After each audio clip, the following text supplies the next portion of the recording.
Halo, balik lagi di Rumah Satu Channel, masih bareng gua Ridwan. Nah, di sini ada satu kejadian yang mungkin semua peternak nggak mau mengalami kejadian ini ya. Ini cukup rumit, terus juga dia agak susah lah menanganinya. Jadi di sini ada salah satu indukan dari Aceh. Jadi kemarin gue udah naikin videonya ya, Aceh dan Joni, gua poligami tidak resmi. Nah, di sini salah satu betina atau indukan yang udah proven, udah ngasihin anak, baru aja gue panen beberapa hari lalu. Ternyata dia sudah bertelur lagi, tapi tidak mampu mengeluarkan telurnya atau kekurangan tenaga, bisa dibilang juga egg bleeding ya, nama keren. Jadi ada beberapa gejala yang bisa menyebabkan egg bleeding ini. Antara lainnya si indukan yang paling sering itu adalah berlemak. Nah, kenapa bisa berlemak nanti gue akan menjelaskan. Terus juga ada beberapa faktor lagi ya. Selain berlemak, dia juga kekurangan tenaga. Terus juga bisa jadi dia juga kekurangan kalsium. Tapi di sini di kasus yang ini bukan kekurangan kalsium.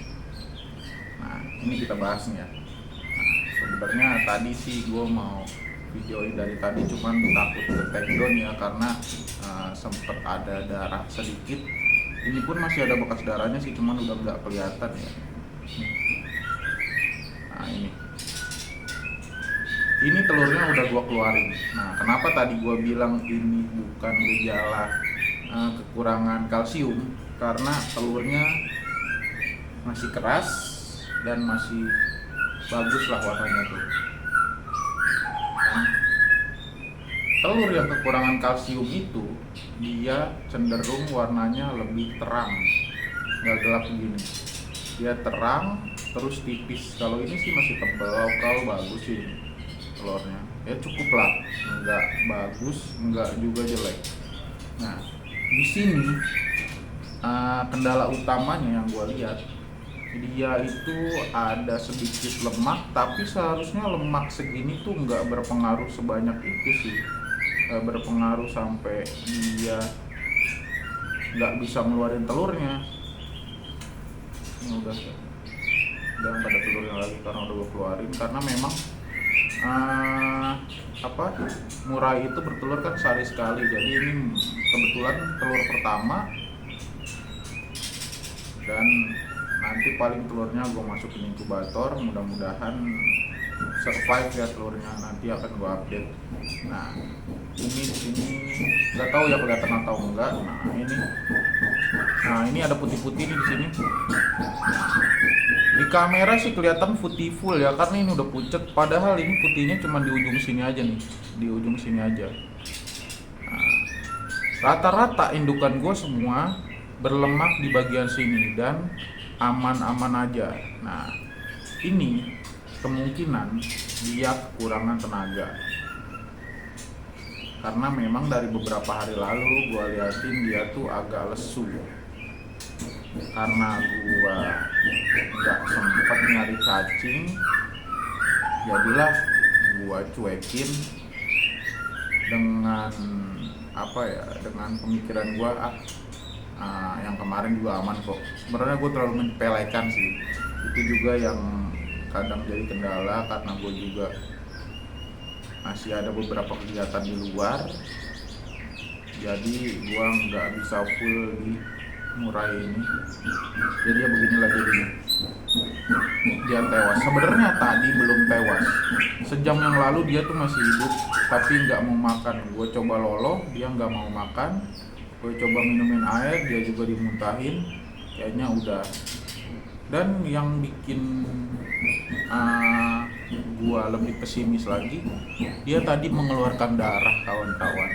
Seharusnya gua beberapa kali sih nanganin kejadian egg bleeding ini, dan telurnya juga bahkan gua dulu sempat beberapa kali telurnya lebih jelek dari ini. Dia kekurangan kalsium, terus juga nggak ada tenaga, tapi aman, dia segar lagi, sehat lagi. Nah, ini agak beda kejadiannya. Nah, tadi setelah telur keluar, beberapa menit kemudian dia mengeluarkan darah. Gue juga nggak paham itu darah apa ya.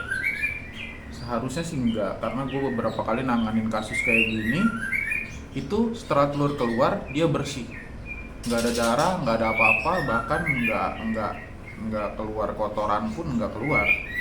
Jadi ya gue kurang tahu, apa mungkin ini memang kurang sehat juga burungnya, ya udahlah kita ikhlasin aja.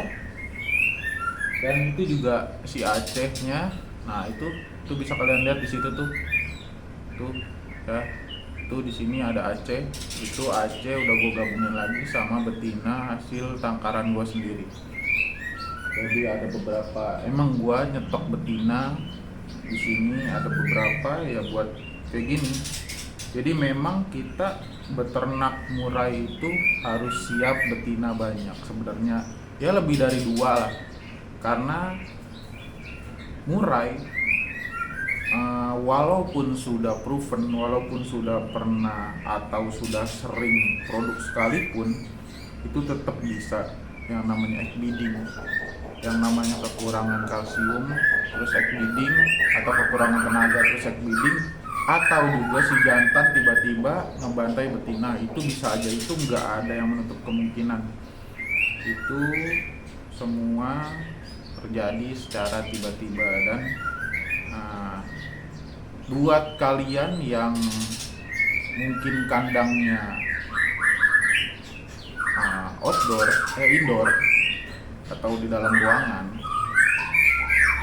itu biasanya sering terjadi yang hal-hal seperti ini, egg bleeding. Karena kenapa? Karena dia kurang mendapatkan sinar matahari. Jadi walaupun kalsiumnya cukup kalian kasih, dia tidak bisa menyerap kalsium yang kalian kasih. Sebenarnya kan dia, misalkan kalsium yang kalian kasih itu, kebanyakan orang ngasih kalsium itu tulang sotong, terus juga kulit kerang, terus juga bisa juga cangkang telur. Nah, dia cuman makan tapi nggak keserap sama tubuhnya. Gimana cara dia biar bisa serap si kalsium itu? Itu salah satu caranya dengan D3. Nah, D3 itu bisa didapatkan dengan sinar matahari. Nah, kalau misalkan kandang kalian atau kandang ternak ada di dalam ruangan, itu kan agak sulit ya dapet cahaya mataharinya. Ini aja sebenarnya udah gue kasih beberapa genteng yang memang transparan biar sinar matahari tetap masuk, tapi ya kurang cukup menurut gue. Dia harusnya lebih banyak lagi, tapi ya udahlah. Buat indukan-indukan yang udah lama dan indukan-indukan yang udah tua mungkin aman-aman aja, cuman ini kan memang indukan baru pertama. Ini pertama kali